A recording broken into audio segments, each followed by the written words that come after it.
GM everyone, how's it going? Today, we got something a little bit different compared to what we've done in the past. This weekend we had our weekly tournament, as we do. The weekend tournament, that $500 tournament. I think this weekend we got like, oh, how many people signed up? I think it was close to 24, maybe even more than 24 people signed up this weekend. The format for this weekend was, it was set 1 and 2. Owned cards. So it's the same format as what you'll see on Ranked currently. So I thought this was going to be a good opportunity to go over some of the deck lists. This is also the first weekend that we've had public deck lists in any of these tournaments, which I think is fantastic because that means that we can do this video every week now. We can do a weekly kind of tournament review format segment. So we got the MFR mug. We're ready to drink some coffee. And we're ready to get into it. So we'll go over the 8 decks that made it into top 8, and we'll see what they got going on, what they have in common, what maybe they don't have in common, and yeah, let's do it like that. So starting off, we'll just take a look at all the decks real quick, and we'll go over the placing, how they placed as well in the tournament. So on the left here, we have Rain's deck. Rain went 5-0 in day 1, had a very dominant performance, playing a very hyper-aggressive list. And he played against Brodnik in round 1 and took a loss to Brodnik in day 2. Brodnik would end up going on to win the tournament, so Brodnik would take first place. His 3-2 record would translate over into a top 8 finish, and he would be able to close it out for day 2.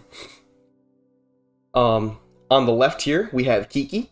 Kiki also got 5th place on day 2, and I'm on the right side. I ended up finishing in 2nd place. I almost took Brodnik down. It was a 2-2 set. I wasn't able to get the job done, but I digress. That's not the important part here. We'll take a look at these 2 lists in a little bit as well. I just want to go over all these. On the left here, we have T-Max. T-Max would end up taking a 3rd place finish in this tournament, whereas Double B on the right is going to be taking that 5th place slot again. And then Jacob Wilson would get 4th place, beating out Nacholis, who would end up taking a 5th place finish as well. Now, as you know, a lot of people got 5th. 5th through 8th is basically all tied. There is really no difference between those placings. They all get knocked out on the same round, so I'm just calling them all 5th place, even though technically you can say it's like 5th through 8th. But it's all the same. So let's take a look at these lists and see what they all have in common. Right off the bat, you will see that this format is very aggressive. So like if we look at Rain's deck, only 1 6-drop. We look at Brodnik's deck, only 5 cards that cost 5 mana or more. For Kiki, only 4 cards that would cost 5 mana. For me, I believe I had the greediest deck in the format. I played 1, 2, 3, 4, 5, 6, 7 cards that cost 5 mana or more. And I actually think this held me back a little bit in this tournament. I think I had too many expensive cards. I think this format is really quick and not a ton of time to be playing these expensive cards. T-Max would also actually end up playing a lot of 5-drops. 1, 2, 3, 4, 5, 6, 7. So actually he had about the same amount as me. He had 7. Double B only had 4. And then Jacob Wilson ended up having 1, 2, 3, 4, 5, 6. So he actually had a lot of heavy cards too. And then just 1 Sandstalker for Nacholis. So a lot of these decks actually, and the Raj Oyster, a lot of these decks in this format were very light on those expensive cards. Instead, opting to play a lot of 1-drops. So like you'll see Rain had 6 1-drops. Brodnik, who ended up winning, actually had no 1-drops, which is very interesting to me. Yeah, just 1 Babat for Kiki. I played 2 Boopasnoots. But let's just go over each deck individually instead of breaking these down one by one. And we'll start by looking at Brodnik's deck since he won the tournament. He got 1st place. So Brodnik's deck, what I think it did really well was it had a great combination of aggressive cards and cheap, efficient 2-for-1s. And what I mean by that is he played, for instance, 2 Hydrofangs. Solid aggressive early game card, 2 Monkeys, which pretty much every deck in this format played 2 Monkeys unless the player didn't own 2 Monkeys. But Brodnik specifically had the 2 monkeys, he had 2 snowbeaks, he had 2 speedies, he had the 2 hydrofangs. So all these early drops that just put pressure on your opponent immediately. Things like Egalion to kind of slow the opponent down and help you tempo out the opponent. And only a handful of Earthquake cards. He played 2 Trolleys, 1 Stona. And the rest was just kind of like 2-for-1s. So like Flamies, Scorchwings, Firon, Flamiguakin, Dracoferno. These kinds of cards that allow you to recuperate allow you to kind of buy the board back if you ever lose it. So the idea for Brodnik's deck was to just kind of present this aggressive board in the early turns with like your Hydrofang, which like obviously Hydrofang is going to demand an answer because it puts so much pressure on your opponent.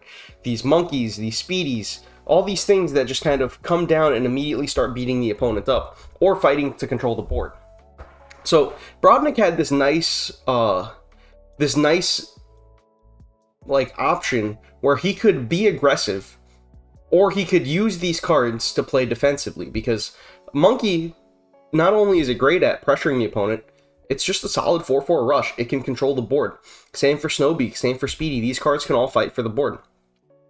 In addition to that, Brodnik had a lot of he had quite a bit of card draw. He did play the 2 Business, he played the 2 Ammy, he played the 2 Shadowsteel. He did not play Obsidiwing. Actually, I'm curious, who did play Obsidiwing? I know I played an Obsidiwing in this tournament. I might have been the only person to play an Obsidiwing in this tournament. No, Double B also played an Obsidiwing. T-Max also played an Obsidiwing. Jacob played an Obsidiwing. Okay, so quite a few people actually did play the Obsidiwing. But only 1, 2, 3... Only half of top 8 played the 1 Obsidiwing in the deck. So let's see, what else notable is there to say about Brodnik's deck? I think, well, this isn't exactly about Brodnik's deck. This is probably going to be a little bit more of a tangent. But I think one of the important things that we can do is we can kind of see what all of the decks played. Like, what is considered staple in this format. And I think there are quite a few cards that I think you can consider staple, or at least like semi-staple. I think as far as staples go, all these decks are playing Monkey, as long as players have it. They're all playing Flamey. They're all playing Scorchwing. They're all playing Business. I'm like almost positive. Yeah, they're all playing Business. They're all playing Mechafly, right? Everyone's playing Mechafly. They're all playing Shadowsteel. They're all playing Uga. Most of them are playing Ocho. Actually, that's really interesting. Brodnik's deck isn't playing Ocho. I wonder what the reasoning is behind that. Huh. I didn't notice that. Brodnik actually played very few 4-mana rushes, just only playing the Ugas. That's really interesting. I guess to make more space for these 2-for-1s, like these Flamiguakins, these Flamer Eyes, things like that. So I think, how many played Sandstalker? Quite a few decks played Sandstalker as well. 3, 4, 5, 6 of top 8 played Sandstalker. So I think if we look at this, like, we could say that cards like Flamey, Monkey, Scorchwing, Business, Mechafly, Shadowsteel, Uga, and Sandstalker, I would say most players won't want to leave home without these cards in their deck if you're looking to build your own deck in this format. Some other cards that we see a lot of, we see things, people like playing Boopasnoots. Let's see, how many people played Boopasnoot? 2. Actually, not as many Boopasnoots as I thought. Only 3 players brought Boopasnoot to this tournament. I actually would have thought it was more than that.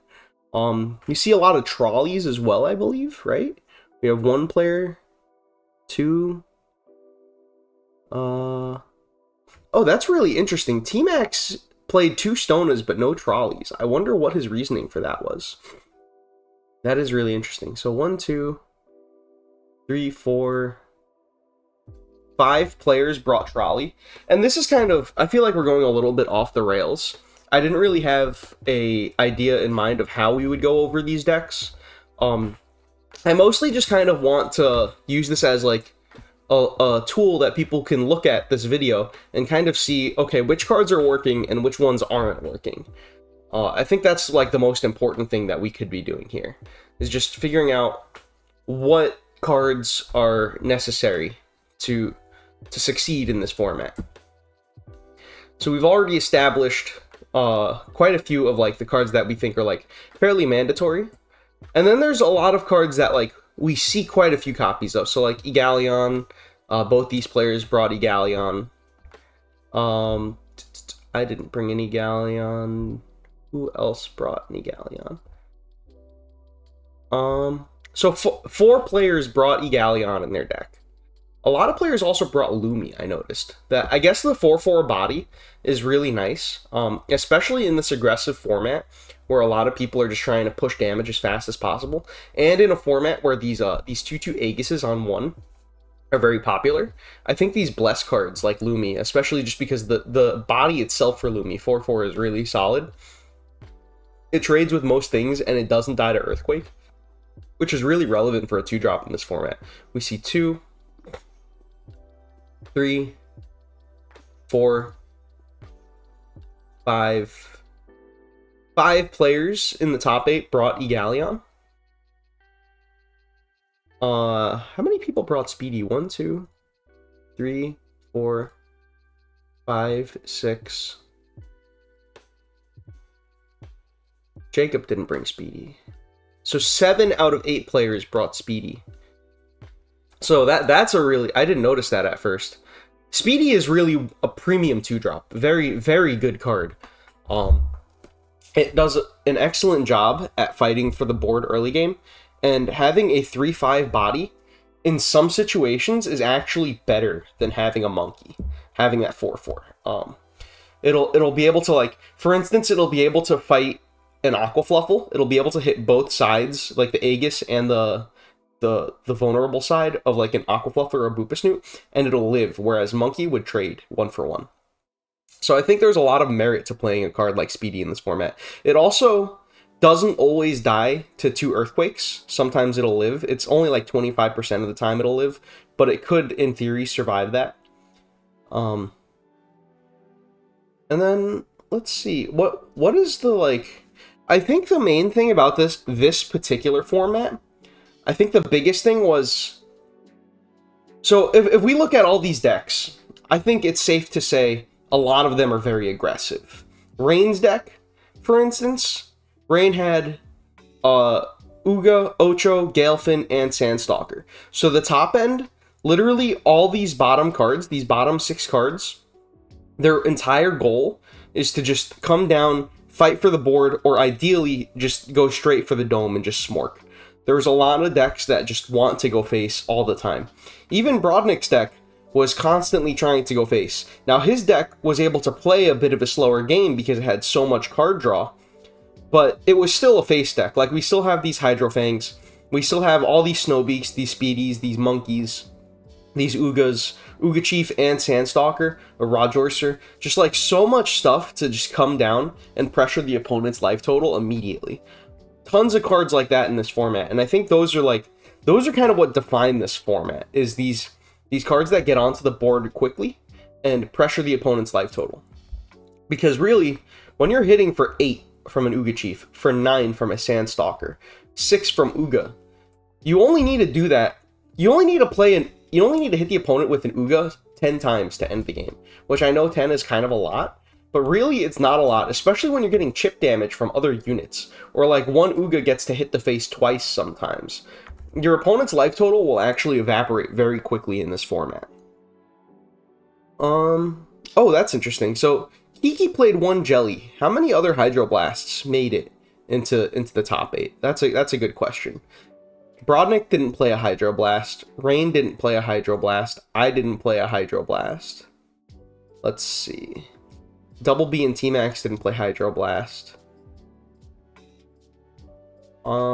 Yeah, nobody really played Hydroblast. And even more interesting, what card, who in the top 8 had a card that was weak to Hydroblast? Panther from Jacob Wilson, you can argue, is weak to Hydroblast, but Panther can just put the buff on another unit and it would never get blasted anyway. And also in this format with Whirlwind all over the place, you don't really want to put the buff on Panther when you play it.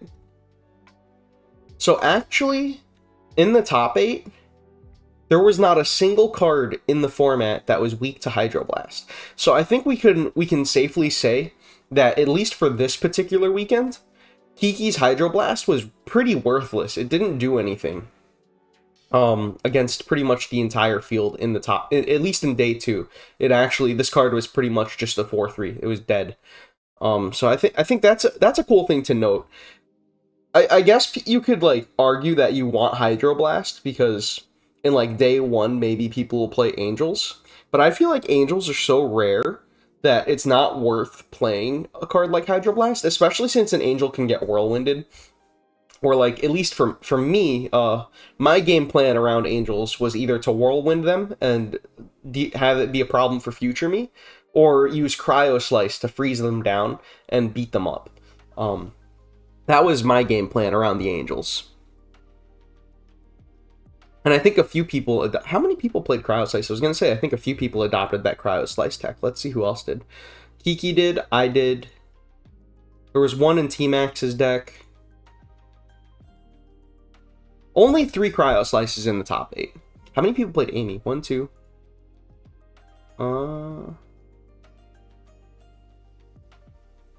Double B didn't have an Ammy. That's interesting. 1, 2, 3, 4, 5 people had Ammy. So, and what you'll see is people either in this tournament, they either played 2 Ammy and 2 Business, or... So, everyone's card draw packages were 2 Ammy, 2 Business, 2 Shadowsteel, or it was 2 Business, 1 Snow Gaze. And I'm also very curious as well. The people who played Snow Gaze, I wonder if they all played Obsidian, or if that was... So I played the Obsidian. Who else played the Snow Gaze? T-Max had the Obsidian. Double B had the Obsidian. Yeah, so that's really interesting, right? How many Obsidians were in this tournament? 1, 2, 3, 4. There were 4 Obsidians. But...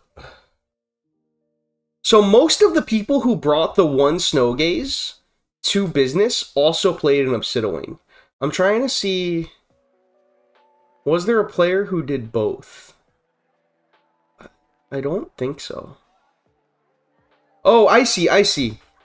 So, Jacob actually... This is what was confusing me, because Jacob had... I didn't realize Jacob had both an Ammy and a Snow Gaze. So, every single... That's actually really interesting. I didn't notice this. Every deck that played 1 Snow Gaze also played 1 Obsidian. That's so interesting that we see that kind of... Like, the greedy decks want the Obsidian. I guess is just like a backup card draw. And card draw is really important in this format, obviously. Like, the way you lose in this format is you either get absolutely rushed down and you die in the early turns, or you just run out of cards and you get outvalued. Those are just the 2 ways that this format works. I guess that's the way most formats in general work. But this one in particular, I think is really like that. I'm just trying to think what other like notable things happened.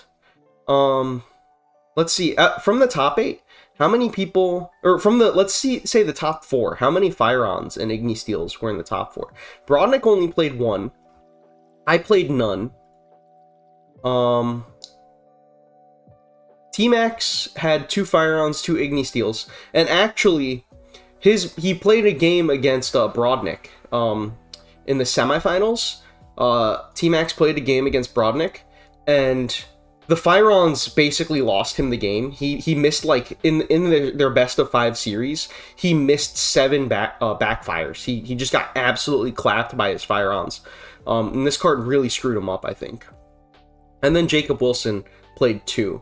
So I think it's interesting that first and second place, there were only 2 Fire-Ons. And then basically everyone else had Fire-Ons, right? Rain had 2. Kiki had 2. T-Max had 4.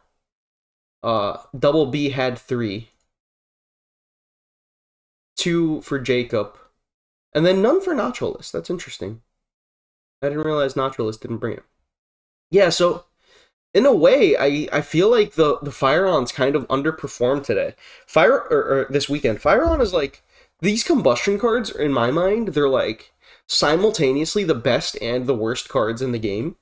And it's, for me, it's really hard to play a card that like 20% of the time it says you lose the game, especially in, so like in set 2, when you're just playing in set 2, you can get away with backfiring once, but in set 1 and 2, you really can't miss too many. You get like absolutely destroyed if you miss too many backfires. Like it's such a fast format that one backfire and you're just almost out of the game immediately, because your opponent can take that one backfire as an opportunity to just immediately start sending it all face, because you spend 3 mana, you do 6 damage to yourself, you don't remove the problem card that your opponent that you were trying to get rid of, and that problem card gets to attack you again. And when that happens, your life total just evaporates very quickly. So it's just this type of card that, like, in set 2, you can sort of come back from the deficit of missing a Fire-On. In set 1 and 2, I don't think you can come back from that deficit nearly as much. You can, but it's much harder in set 1. So that's interesting. I think Brodnik was onto something with the 1 Fire-On. I almost played 1 Fire-On myself, but I just wanted to avoid the card altogether. How many of the evolutions of Mechafly did we see in the tournament? We see Brodnik didn't play the evolution. Rain didn't play the evolution. Kiki didn't play the evolution. I did, so that's 1. Double B did, that's 2. There were only 3. There were only 3 Mechadrones in this tournament, and I think it didn't really perform as well. Right? For me, I got 2nd place, and then the other 2 copies of the card, how did they perform? They got 4th place with Jacob, right? And then 5th place with Double B. So the Mechadrones, they did okay, but I don't think they performed in this tournament. Another interesting thing, there are 0 angels. 0 angels at all in the top 8.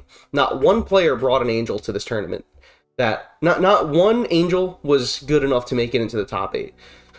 So, like, some people will complain that, like, oh, angels are too strong, they do this, they do that. I know Decon Z will complain a lot about Mortalis being way too strong. Ain't nobody playing Mortalis in this format. Nobody is crazy enough to bring a card like Mortalis. It just doesn't do anything. It gets whirlwinded. It gets frozen. It gets hydroblasted. Like, if there is an angel that would make it into this tournament, it would be like a Zephyrian. Something that comes down, does something right away, and then just sticks a 9/9 in play. Those are the only kinds of angels that would really see play. Maybe even Ignatius. But, like, yeah, you would probably see an Ignatius, because you see, like, Brodnik played Flame Iguacan. I think Ignatius would be good enough to play in this format. But even Ignatius is like 5 mana, it's pretty inconsistent a lot of the time. But I think still, like, it's better than Flame Iguacan, so you would definitely see Ignatius in this format. If some of these players had it. Nobody did have it. But I think this top 8 really highlights that you don't need angels at all to compete in this format. The cards that you need to compete in this format, we'll go over once again. You need those monkeys. You need the flamies. You need the Scorchwings. Most players will bring Earthquakes. At least Trolley, right? Like, most players will at least bring a Trolley or Stonas. You need these Greeds, but the Greeds are set 2. They're not very expensive. But, like, the set 1 cards that are just mandatory are, like, Flamey, Monkey, Trolley, Scorchwing, Uga. And that's, like... And then most... Sandstalker and Rajorcer. And I don't want to talk in circles about that over and over again. I think we've highlighted that enough. And I think in general, we're kind of talking in circles enough here. I think we've kind of highlighted what I wanted to go over. Whatever exactly that is, I'm not entirely sure. I just wanted to kind of take this time to compare all these lists, see what worked, see what didn't, and maybe we can all learn from this a little bit and build our decks a little better for the next weeks. I do think we see a lot of, like, homogenization with, like, the cards that perform. I would like to see some of these cards see a little bit less play, or, like, maybe not that they see less play, but other cards can come up and fill the spot. Like, I would like to see more archetypes, I guess, because I feel like a lot in this format, you were either, like, hyper-aggressive. So let's say, like, hyper-aggressive would be Rain. Hyper-aggressive would be Kiki. Hyper-aggressive would be T-Max. Was Double B hyper-aggressive? I think Double B was, like, fairly aggressive. I wouldn't call him hyper-aggressive. And then Jacob Wilson was really aggressive. And even Nacholis was really aggressive. Like, these cards... And in my mind, the way I define hyper-aggressive is, like, your deck is either playing a lot of one-drops, like Jacob's is, or your deck is playing these Vortex cards, like Hydrofang, that, like, Nacholis has. That's how I would define hyper-aggressive. And then you have the other side of the coin, which is, like, the slower control decks, which are still really aggressive, because they still have to play Sandstalker and Uga Chief. So it's, like, the control decks in this format aren't true control decks. Instead, they are decks that aim to wipe the opponent's board with Earthquake and Inferno cards very quickly, all on the same turn, and then immediately turn the corner. So they go from being... They want to have one turn where they swing the board in their favor, and from that moment that they swing the board, they immediately switch to aggressive mode, where they slam a Sandstalker, they slam an Uga Chief, they slam an Uga, something like that, and they start hitting the dome right away, and immediately flip the corner, and just put that pressure on their opponent.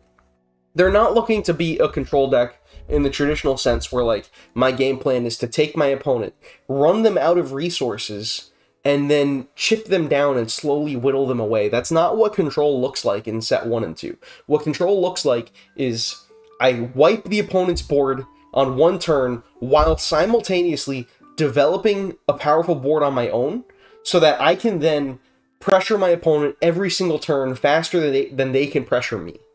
So it's less control, and it's more like a tempo switch, where they go from being defensive to... all of a sudden, I'm the aggressor, and you need to defend against what I'm doing.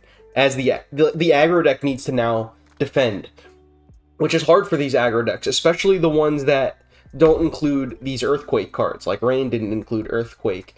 Who else? Jacob didn't include Earthquake. Are Rain and Jacob the only players to not include Earthquake, actually? That's a good thing to go over that we haven't looked at.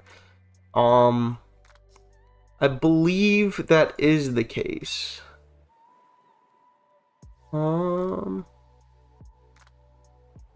Yeah, Rain and Jacob were the only players to not play Earthquake, and they got 5th and 4th place.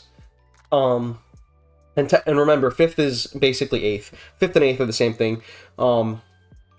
But...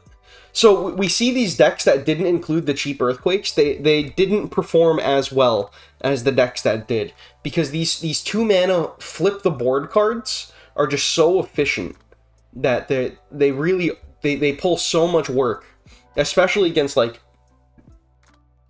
people who are playing, like, all these Babas and Aqua Fluffles and stuff. It gets so many cards. Like, the one trolley for 2 mana can be like a 3-for-1 in some spots, sometimes even more. So they're just hyper efficient. And I think at this point we've gone over, like, all the important stuff. So what are our key takeaways? Our key takeaways are, like we've said multiple times, cards like Flamey, Monkey, Scorchwing, Speedy, Mechafly, Uga, Sandstalker, and I'll even say Trolley. Don't leave home without these cards, in my opinion. I think these cards are just so good in this format. Oh, Shadowsteel as well. I think every single player in the tournament played Shadowsteel. No, Rain didn't play Shadowsteel, which I actually think hurt Rain in this tournament. I think Shadowsteel, I mean, I guess Rain didn't have any evolutions he could go into, so maybe that's why he didn't play Shadowsteel. But pretty much every other deck did play Shadowsteel, right? Rain was the only one to not play Shadowsteel. No, Nacholis also didn't play Shadowsteel. But Rain and Nacholis both got eliminated round 1 on day 2. So what does that say about not bringing Shadowsteel? Like, why would you want to play Ammy over Shadowsteel? Now, I understand that Ammy can draw 2 cards on an empty board, but Shadowsteel has a bigger body. Ammy is a 4-2, Shadowsteel is a 5-3. So it fights for the board better than Ammy does. And if you already have units in play, which I feel like is going to be the case most of the time, especially if you're one of these really aggressive decks, you're probably going to have stuff in play often.